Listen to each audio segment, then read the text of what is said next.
Alright, so this is attempt number 3 to make this video. First time the wife called me on the phone, totally just stopped my video recording, because when somebody calls me, that's what my phone does, because I do all these videos with my phone. I think I've told you guys that in past videos.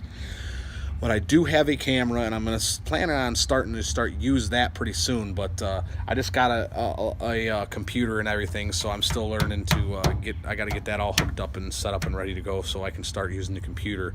Maybe I can do a little more editing to my videos. So videos for you guys are going to become better quality, hopefully shortly. But anyways, this is an update video. This is the part 1 of probably a 3 or 4 video series. I'm going to try and make it about 3 or 4 videos.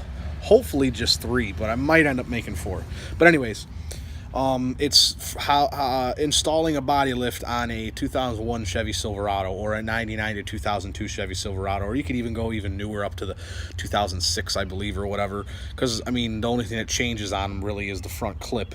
Otherwise, they're basically the same truck still. But anyways, this is a good quality lift. It comes with everything you need to relocate, brake line brackets, and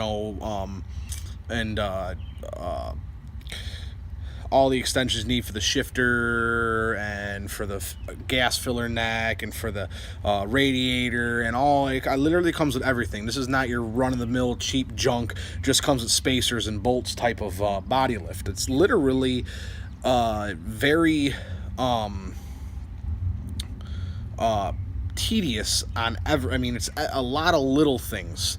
Relocate your brake line brackets, brackets that are bolted to the frame because the body's lifting higher, and stuff like that. So it was right around $400 for the body lift. And again, it's a Zone off-road products.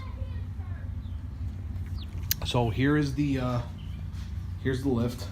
It's all unboxed. Like I said, it's Zone off-road products. You got your body spacers, polyurethane, your steel bed spacers, the blocks, a bunch of brackets, bumper brackets, more bolts, more hardware. It's very precise. It's got very precise instructions. It's got a parts list, so you know everything that you're supposed to have, so you're not missing anything. It has detailed pictures, very, very good instructions. Now, this is a difficulty level 3, and estimated installation time is 6 to 8 hours. So I'm hoping I can do it quicker than that, but I've never done a body lift, ever. And again, this is my first time ever doing a body lift, so it's going to be a learning experience for me. So I'm very grateful for the awesome instructions that this product comes with. So Zone off-road products, thumbs up to you guys for making such an awesome product at a fairly affordable price. I wouldn't have wanted any other type of body lift other than this one. I searched all sorts of different other brands, and this one seemed to be the best, and so far I'm very impressed with the quality of the parts. And again, like I said, the awesome detailed instructions. It's phenomenal for something to come like that. It even came with a Zone sticker. I stuck it right there on the third brake light. So this is going to help me out in the long run with the body lift for Red Rebel, because the body lift for Red Rebel is a completely different brand. It's the Daystar brand, and although it's decent quality parts, the instructions suck. I'm not happy with them. So Daystar, thumbs down for that. You guys suck for that. Not to mention, I don't even think you sent me the correct kit, but we're going to make a go at it, because I have no clue, because it says it's the correct kit, but I don't think it is. So we'll find out later. But anyways, so like I said, we're going to be doing the body lift on this thing. We'll give you a video halfway through when we're either have the front done or the back done. Probably go do a video of showing you guys all the prep work you need to do, the different things that you need to unhook, and be pretty specific about it, because again, this is to try and help you guys out with understanding that doing a body lift is not as simple as you think. It may be the cheaper alternative to get your truck to sit higher so you can fit bigger tires to give you more ground clearance, and better traction when you're off-roading, but it's not as easy as you think. I'm going to tell you that right now. Not near as easy as you think. I would almost probably say that there's less work involved in doing the 3-inch rough country leveling kit that I put on this, because all that thing consisted of is new keys for the torsion bars, and then blocks and U-bolts for the back, and then 4 shocks at each corner.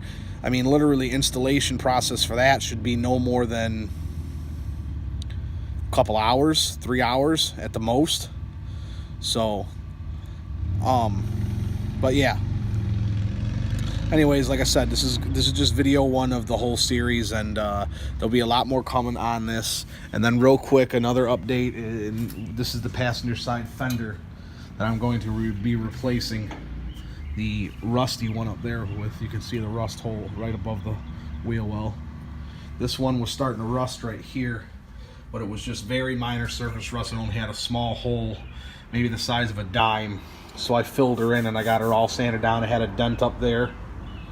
I pulled the dent out, put a little body filler on it, a couple of small dents here, got it all smoothed out. No ripples, no dents, all sanded down, ready for paint. So that'll be going on at the same time the body lift is going on, because as long as I'm tackling the body lift, I might as well change the fender too. So stay tuned. There's more to come on this whole video series, and thanks for watching, you guys, and supporting the channel. Make sure you guys drop a comment down below, hit that like button, hit that subscribe button, show your support and your love. We'll catch you guys later.